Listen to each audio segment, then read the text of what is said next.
Black hole के अंदर क्या है, और अगर आप किसी ब्लैक होल के अंदर गिर रहे हैं तो क्या आप समय के रुकने पर हमेशा ब्लैक होल की सिंगुलैरिटी में अटक कर रहेंगे, या फिर सिंगुलैरिटी के जरिए किसी दूसरे यूनिवर्स या फिर व्हाइट होल से बाहर निकल जाएंगे। क्योंकि साल 1915 में जब आइंस्टाइन ने अपनी थियरी ऑफ रिलेटिविटी पब्लिश की, तब कई वैज्ञानिकों ने उसमें कई अलग अलग तरह के प्रॉब्लम्स देखे। अब कईयों ने प्रॉब्लम को सॉल्व करके अपनी खुद की इन्वेंशन फॉर्म की, कई ऐसी इक्वेशन और थियरीज जिनके मुताबिक ब्लैक होल यूनिवर्स में मौजूद कोई अंत नहीं बल्कि व्हाइट होल और मल्टीवर्स में जाने का एक रास्ता है। और इन अंधेरों से भरे ब्लैक होल के पार कोई ऐसी दुनिया है जहां फिजिक्स और क्वांटम दुनिया के नियम हमारी दुनिया से बिल्कुल अलग है, और शायद वहां मौजूद लाइफ भी हमसे अलग होगी। लेकिन आखिर हम उन दुनियाओं तक कैसे पहुंच सकते हैं, और कैसे ब्लैक होल हमारे इस यूनिवर्स को उन दूसरे यूनिवर्स एंड व्हाइट होल से कनेक्ट करता है। तो हेलो गाइस, मैं हूं कौशिक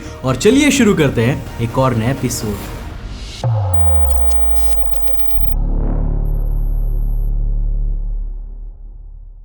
साल 1915 जर्मनी और रशिया की सेनाओं के बीच जंग छिड़ चुकी थी, जो कि दुनिया के सबसे बड़े इवेंट्स में से एक वर्ल्ड वॉर 1 का हिस्सा थी। इसी जंग में अपने देश के लिए रशिया के खिलाफ लड़ रहे थे जर्मन फिजिशियन शॉर्सचाइल्ड, जिनका काम था कि वो जर्मन सेना को वेपन्स एंड रॉकेट लॉन्च के लिए सही ट्रेजेक्टरी कैलकुलेट करके बताए, ताकि वो ज्यादा से ज्यादा रूस के इंपॉर्टेंट बेसिस एंड टैंक्स को तबाह कर सके। लेकिन इसी जंग के बीच ना एक और दुनिया बदल देने वाली घटना हुई। साल 1915 में आइंस्टाइन ने general theory of relativity publish की। यह आइंस्टाइन की वही रिवोल्यूशनरी थियरी थी जिसने पूरे विज्ञान जगत को बदल दिया, और 200 सालों से चली आ रही एक डिबेट का फाइनली आंसर दिया कि आखिर यूनिवर्स में मौजूद सेलेस्टियल बॉडीज के बीच ग्रेविटी कैसे इंटरैक्ट करती है। अब आइंस्टाइन की रिलेटिविटी इक्वेशंस हमें ग्रेविटी की वर्किंग को सिंप्लीफाई करते हुए बताती है ना कि ग्रेविटी केवल यूनिवर्स के स्पेस टाइम में मैसिव ऑब्जेक्ट्स द्वारा डेवलप किया गया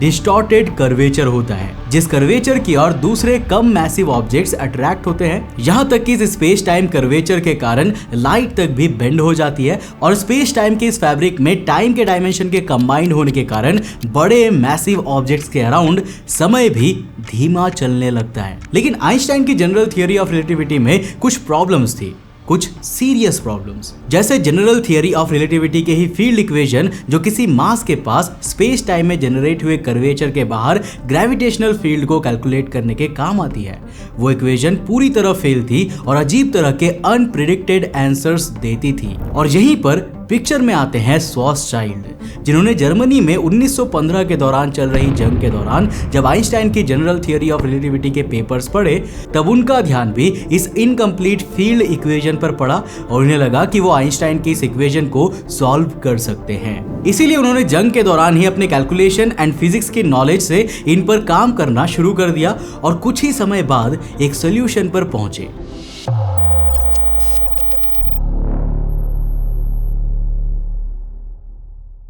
तो देखो, शॉर्सचाइल्ड ने आइंस्टाइन की फील्ड इक्वेशन को सॉल्व करने के लिए एक ऐसे स्टैटिक यूनिवर्स को इमेजिन किया जिसमें बीचों बीच एक बिना इलेक्ट्रिक चार्ज और बिना एक्सिस रोटेशन वाला पॉइंट ऑफ मास हो, जिसने अपने अराउंड स्पेस टाइम को तो कर्व किया है, लेकिन इससे एक दूरी के बाद स्पेस टाइम बिल्कुल फ्लैट है। ऐसे में अगर आप इस फ्लैट स्पेस टाइम से गुजरते हो तो आप पर किसी भी तरह की कोई भी ग्रेविटी काम नहीं करेगी। लेकिन जैसे जैसे आप इस पॉइंट ऑफ मास द्वारा जनरेटेड स्पेस टाइम कर्वेचर वाले रीजन में पहुंचते हैं, तब आपका स्पेसक्राफ्ट धीरे धीरे इस मास के सेंटर की ओर खींचने लगेगा। और ये खिंचाव कितना होगा, इसका भी एक्सेप्ट सॉल्यूशन हम शॉर्सचाइल्ड द्वारा दी गई फील्ड इक्वेशन के इस मॉडिफाइड वर्जन से आसानी से निकाल सकते थे। अब जब शॉर्सचाइल्ड ने इस सॉल्यूशन को आइंस्टाइन के पास भेजा ना, तो आइंस्टाइन ने रिप्लाई में कहा कि मैंने सोचा नहीं था कि कोई इस प्रॉब्लम का सॉल्यूशन इतना एग्जैक्ट एंड सिंपल वे में फॉर्मुलेट कर सकेगा। लेकिन आइंस्टाइन को पता भी नहीं था कि जिस इक्वेशन को वो एक सॉल्यूशन मान रहे हैं ना, वो फिजिक्स के ही नियमों को तोड़कर एक सिंगुलैरिटी की एग्जिस्टेंस को मैथमेटिकली प्रूव कर देगी। तो देखो, कुछ समय बाद साल 1916 में शॉर्सचाइल्ड की इस इक्वेशन को जनरल थियरी ऑफ रिलेटिविटी के सॉल्यूशन के रूप में शॉर्सचाइल्ड मैट्रिक नाम से पब्लिश किया गया। पर कई वैज्ञानिकों ने शॉर्सचाइल्ड मैट्रिक में भी एक मेजर प्रॉब्लम को आइडेंटिफाई किया कि जब इस इक्वेशन में स्मॉल r, जो कि इस पॉइंट ऑफ मास के क्लोजेस्ट रेडियस है, उसकी जगह 0 रखा जाता है तो इससे हमें मिलता है इन्फिनिटी, जिसका मतलब है कि यहाँ पर ये इक्वेशन पूरी तरह ब्रेक हो चुकी है, क्योंकि अब इसके रिजल्ट मैथमेटिक्स एंड फिजिक्स के लॉज को ब्रेक करते हुए अनरियलिस्टिक रिजल्ट दे रहे थे, जिस एरर को साइंटिफिक टर्म में सिंगुलैरिटी नाम दिया गया। और सिर्फ एक सिंगुलैरिटी नहीं, बल्कि जब हम इस इक्वेशन में स्मॉल r को rs यानी कि श्वार्ज़चाइल्ड रेडियस के बराबर रखते हैं ना, तब ये इक्वेशन एक और इन्फिनिटी दिखाती है।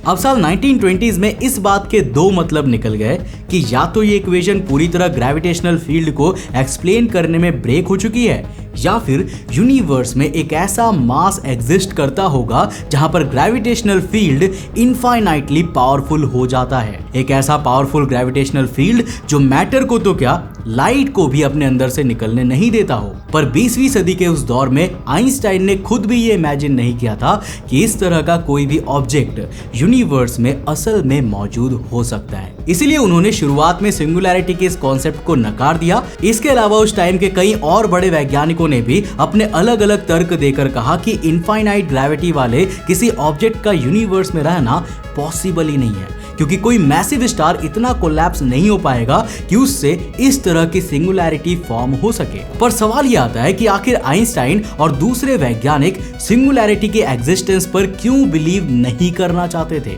तो देखो, उस समय भी दुनिया के ज्यादातर वैज्ञानिकों को यह नॉलेज थी कि यूनिवर्स में मौजूद मैसिव ऑब्जेक्ट्स लाइक स्टार्स की किसी स्मॉलेस्ट ऑब्जेक्ट में कोलैप्स होने की एक लिमिट होती है। फॉर एग्जाम्पल, जब स्टार अपनी यंग एज में होते हैं ना, तो उस पर लगने वाला ग्रेविटी का इनवर्ड फोर्स उसके कोर में जनरेट होने वाले फ्यूजन रिएक्शन के कारण बैलेंस रहता है। पर स्टार के मरने पर ग्रेविटी का इनवर्ड फोर्स हावी होता है और स्टार अपने एग्जिस्टेड मास के साथ एक पॉइंट ऑफ वॉल्यूम में कंप्रेस होने लगता है, और तब उसे पूरी तरह से कोलैप्स होने से रोकने का काम खुद न्यूक्लियर फोर्स करती है, जो इलेक्ट्रॉन, प्रोटॉन और न्यूट्रॉन को उनके ऑपोजिट चार्ज के कारण एक दूसरे से दूर रखती है और एक डिस्टेंस मेंटेन रखती है, जिससे स्टार पूरी तरह कोलैप्स नहीं हो पाता। लेकिन इसके बावजूद स्टार के एटॉमिक पार्टिकल्स के बीच डिस्टेंस काफी कम हो जाने के चलते स्टार का साइज अपने एक्चुअल साइज से कई गुना ज्यादा छोटा हो जाता है, वो भी एग्जिस्टेड मास के साथ, जिससे काफी हैवी और ग्रेविटेशनल फोर्स वाले स्टार्स का फॉर्मेशन होता है। और ये प्रेडिक्शन थी व्हाइट ड्वार्फ की, जैसे कि सीरियस भी व्हाइट ड्वार्फ।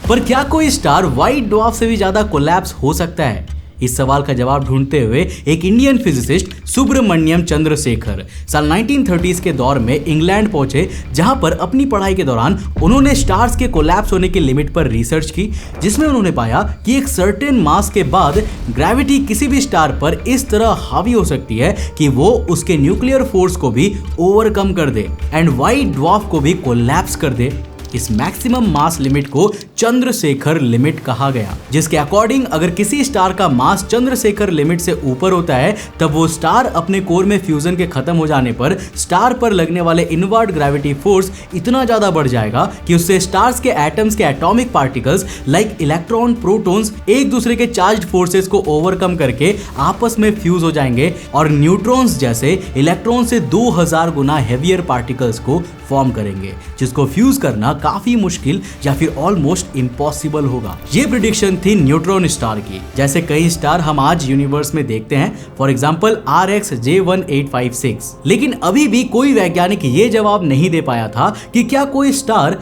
इससे भी ज्यादा कोलैप्स हो सकता है, कि वो सभी तरह के फिजिक्स के नियमों को तोड़कर एक सिंगुलैरिटी यानी कि ब्लैक होल को फॉर्म करे।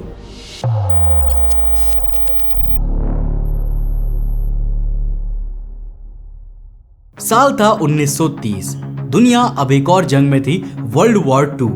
इस समय कई ग्रेट फिजिसिस्ट क्वांटम दुनिया को भी एक्सप्लोर कर रहे थे। इन्हीं में से एक का नाम था जे रॉबर्ट ओपेनहाइमर, जिन्होंने आगे चलकर न्यूक्लियर बम को भी बनाया था। लेकिन इससे पहले 1 सितंबर 1939 में Oppenheimer and physicist heartland Snyder ने मिलकर ब्लैक होल सिंगुलैरिटी पर एक पेपर पब्लिश किया, जिसमें उनका कहना था कि न्यूट्रॉन स्टार की भी एक मैक्सिमम मास लिमिट होती है, जिसे पार करने पर वो न्यूट्रॉन्स के बीच की रिपल्सिव फोर्स भी स्टार को पूरी तरह कोलैप्स होने से रोक नहीं पाती, जिसके बाद फाइनली एक अल्टीमेट सिंगुलैरिटी फॉर्म होती है, जिसमें स्पेस टाइम का फ्लो लाइट स्पीड से भी फास्ट होता है एंड वहां स्पेस टाइम के सभी फिजिकल लॉज पूरी तरह ब्रेक हो जाते हैं। यानी यहां ना तो टाइम काम करता है और ना ही स्पेस। अब चूंकि आइंस्टाइन सिंगुलैरिटी की बात पर बिलीव नहीं करते थे, इसीलिए ओपेनहाइमर का सिंगुलैरिटी पर यह पेपर आइंस्टाइन को डायरेक्ट चैलेंज था। पर जब आइंस्टाइन ने ओपेनहाइमर के इस पेपर को पढ़ा एंड कैलकुलेशंस को बारीकी से देखा, तो आइंस्टाइन का कहना था कि जब सिंगुलैरिटी पर समय ही रुक जाएगा, इसका मतलब उस सिंगुलैरिटी में कोई चीज एंटर ही नहीं कर सकेगी। यानी या तो यहाँ पर हमारी अंडरस्टैंडिंग ठीक नहीं है या फिर ब्लैक होल एग्जिस्ट नहीं कर सकते हैं। ओपेनहाइमर ने भी इस क्रिटिसिज्म को राइट वे में लिया और आइंस्टाइन के इस डाउट को क्लियर करते हुए इसका सोल्यूशन यूं दिया कि ब्लैक होल की सिंगुलैरिटी में पहुंचने से पहले किसी ऑब्जेक्ट को शॉर्स्चाइल्ड इक्वेशन में प्रेडिक्टेड इवेंट होराइजन को पार करना होगा एंड क्योंकि होराइजन को पार करने के बाद सिंगुलैरिटी के अंदर स्पेस टाइम का फ्लो लाइट से भी तेज हो जाता है, इसीलिए लाइट स्पीड से ट्रेवल करने वाले फोटोन्स कभी भी इवेंट होराइजन को पार करके ब्लैक होल से दूर मौजूद दूसरे ऑब्जर्वर तक पहुंच नहीं पाते। यानी बाहर वाले ऑब्जर्वर के लिए यहाँ टाइम रुका हुआ है, जबकि जो ऑब्जर्वर खुद होराइजन को पार कर रहे हैं ना, वो टाइम के रुकने को नोटिस नहीं कर पाएंगे और लगातार सिंगुलैरिटी की ओर खींचते चले जाएंगे। अब यहाँ पर मैं एक और चीज क्लियर कर दूं कि यहाँ पर ओपेनहाइमर टाइम के बारे में बात कर रहे हैं, ग्रेविटी के बारे में नहीं, क्योंकि हम ऑलरेडी जानते हैं कि ब्लैक होल की ग्रेविटी इतनी ज्यादा होती है कि इवेंट होराइजन के पास जाने से पहले ही वो किसी भी ऑब्जेक्ट को बुरी तरह एटॉमिक लेवल पर ब्रेक कर देती है। लेकिन अगर इन कंडीशंस के साथ शॉर्स्चाइल्ड एंड ओपेनहाइमर द्वारा ब्लैक होल की रिप्रेजेंटेशन को डायग्राम में देखें, तो हमें एक ऐसे ब्लैक होल की इमेज मिलती है। और जैसा कि हम जानते हैं कि यूनिवर्स में मौजूद हर एक ऑब्जेक्ट, हर एक लाइफ टाइम डायमेंशन में ट्रैवल कर रही है, तो ऐसे में जब हम स्पेस टाइम के पर्सपेक्टिव से 45 डिग्रीज पर फास्टेस्ट स्पीड से ट्रैवल करने वाली लाइट को लाइन से ड्रॉ करते हैं, तो हमें स्पेस टाइम में मौजूद दो डिफरेंट रीजन्स मिलते हैं। पहला, ये आगे की ओर जो कोन टाइप शेप बनी है, ये हमारे यूनिवर्स का फ्यूचर है, जिसमें हम सभी एक साथ ट्रैवल कर रहे हैं। एंड दूसरा है इसके ऑपोजिट के पास्ट लाइट कोन, जिससे हम सभी ट्रैवल होकर आए हैं। अब आपका, हमारा और इस यूनिवर्स में मौजूद हर लाइफ का फ्यूचर एंड पास्ट इन दोनों लाइट कोन्स के अंदर है और हमेशा रहेगा, जब तक कि हम लाइट स्पीड को ब्रेक करके इससे बाहर ना निकले। या फिर एक दूसरा तरीका भी है ब्लैक होल होराइजन को पार करने का।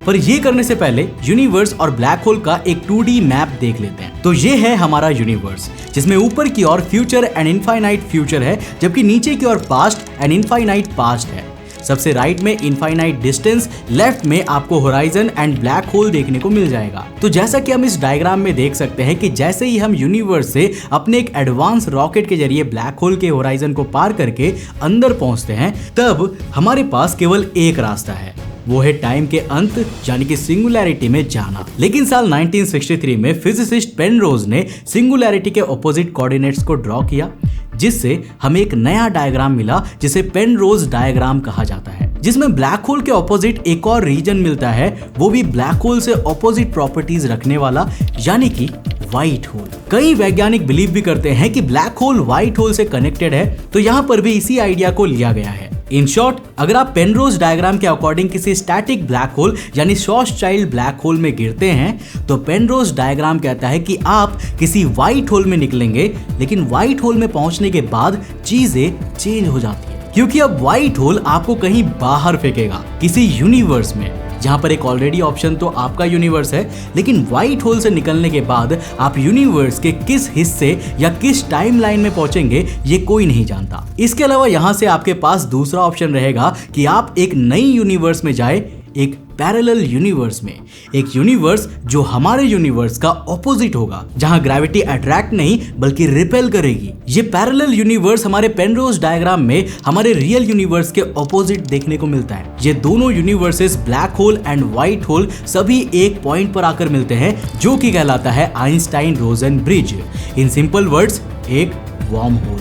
जो इन दोनों यूनिवर्स को कनेक्ट करता है और इन दोनों यूनिवर्स के बीच ट्रैवल करने का शॉर्टेस्ट रूट है। पर क्या आप इस रूट से इस पैरेलल यूनिवर्स में जा सकते हैं? तो देखो, कई रिसर्चर्स ये तो फाउंड कर चुके हैं कि इस तरह के आइंस्टाइन रोजन ब्रिज के बनने का टाइम और इनका साइज काफी ज्यादा अनप्रिडिक्टेबल होता है, जिसे अगर हमें एक ब्रिज की तरह यूज करना है तो उसे बड़ा करना होगा, जिसके लिए एंटी मैटर की जरूरत पड़ेगी। और इसके बावजूद भी ये ब्रिज कितनी देर तक खुला रहेगा और क्या इसके अंदर ट्रैवल करने से कोई ह्यूमन सरवाइव भी कर पाएगा, इस तरह के कई सवाल मौजूद है। तो चूंकि अभी तक हम जिन ब्लैक होल्स की बात कर रहे हैं वो शॉर्सचाइल्ड के मैथमेटिकल सॉल्यूशन वाले स्टैटिक ब्लैक होल्स है, यानी बिना electric charge and axis rotation वाले ब्लैक होल्स। पर जैसा कि हम अपने यूनिवर्स में ही देख सकते हैं कि यहाँ पर छोटे से छोटे एस्ट्रॉइड से लेकर बड़े से बड़े moons, planets and stars, even galaxies और क्लस्टर्स भी अपनी अपनी एक्सिस पर रोटेट करती है। यानी इसके चांसेस काफी ज्यादा है कि यूनिवर्स में मौजूद ब्लैक होल्स की सिंगुलैरिटी भी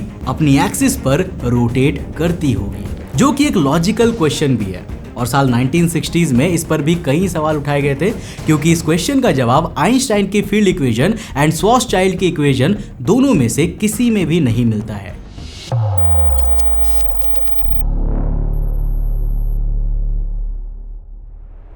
तो साल 1963 में रॉय केर ने आइंस्टाइन की फील्ड इक्वेशन में और भी कई चेंजेस करते हुए एक फाइनली रोटेटिंग ब्लैक होल के लिए सॉल्यूशन निकाला। लेकिन ये सॉल्यूशन इतना सिंपल नहीं था और रॉय केर के सॉल्यूशन में ब्लैक होल के अराउंड इवेंट होराइजन जैसा केवल एक ही रीजन भी नहीं था, बल्कि अब ब्लैक होल के अंदर एंटर करने पर आपको और भी कई रीजन्स मिलेंगे, जिनमें सबसे पहला होता है एर्गोस्फीयर, जहां स्पेस टाइम काफी फास्ट होता है, पर अभी भी यहाँ स्पेस टाइम लाइट स्पीड से ज्यादा तेज नहीं होता, इसलिए आप यहाँ से बाहर यूनिवर्स में वापस आ सकते हैं। लेकिन अगर आप इसे पार करते हैं तो अब आप पहुंचते हैं ब्लैक होल के आउटर होराइजन में। ब्लैक होल का ये हिस्सा नो रिटर्न जोन है, यानी यहां से वापस नहीं जाया जा सकता, जहां से अब आप ब्लैक होल की ग्रेविटी के इनर होराइजन में पहुंचेंगे। एंड शॉकिंगली यहां आप फ्रीली मूव कर सकते हैं, क्योंकि देखो, रॉय केर के ब्लैक होल मॉडल में इनर होराइजन वो हिस्सा है जहां स्पेस टाइम ऑलमोस्ट ब्रेक हो चुका है और यहां टाइम या स्पेस का कोई भी फ्लो नहीं है और ना ही ऐसी कोई फोर्स जो आपको सिंगुलैरिटी की ओर खींच रही है। पर यहाँ से आपको एक राउंड रिंग टाइप स्ट्रक्चर देखने को मिलेगी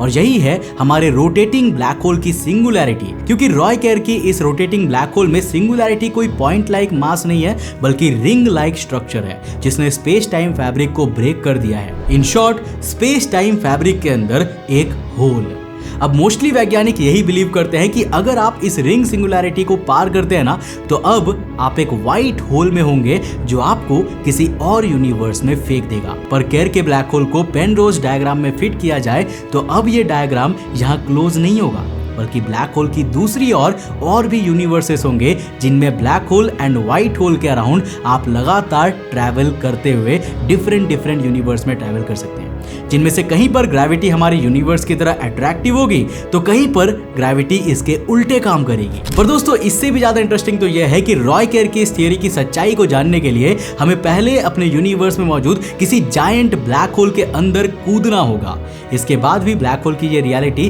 केवल आपको ही पता चलेगी, लेकिन ब्लैक होल के अंदर जाने के बाद आप केवल बाहर से आने वाले इंफॉर्मेशन को ही रिसीव कर पाएंगे, यानी आप केवल पृथ्वी द्वारा आपकी ओर भेजे जाने वाले सिग्नल्स को ही सुन सकेंगे, लेकिन आपसे कोई भी सिग्नल ब्लैक होल के इवेंट होराइजन से बाहर नहीं आ पाएगा। यानी हमें कभी ये पता ही नहीं चलेगा कि आपने वहां पर क्या देखा और सच में ब्लैक होल के पार कोई दूसरी दुनिया या फिर दूसरा यूनिवर्स मौजूद है। वैसे आपको क्या लगता है, क्या ब्लैक होल के पार कोई मल्टीवर्स हो सकता है या फिर हमारा और हमारे भविष्य का अंत यानी कि समय का अंत होगा? आप अपना जवाब मुझे नीचे कमेंट सेक्शन में लिखकर जरूर बताना। अगर वीडियो पसंद आया और कुछ नया सीखने मिला तो इस वीडियो को लाइक कर देना और दोस्तों के साथ जरूर शेयर करना जिन्हें आप ब्लैक होल में जाने के लिए कह रहे हो। बाकी अगर आप नए हो इस चैनल पे तो इस चैनल को सब्सक्राइब करने के साथ साथ नोटिफिकेशन बेल ऑन कर देना। अगर आपको ये वीडियो पसंद आई है तो आपको ये वाली वीडियो भी डेफिनेटली पसंद आएगी, जिसमें हमने बात किया है एक अजीब से थियरी के बारे में कि क्या हम जिसे गॉड मानते हैं वो असल में एक वायरस है। देखो, ये क्वेश्चन बहुत ही अजीब है, लेकिन इस क्वेश्चन के ऊपर एक बहुत ही फेमस बुक है जिसके बारे में जानने के लिए आप यहाँ पर टैप करो और इस वीडियो को जाकर देखो, आपका दिमाग खुल जाएगा। मैं मिलता हूं आपको नेक्स्ट एपिसोड के साथ, तब तक के लिए बाय, जय हिंद।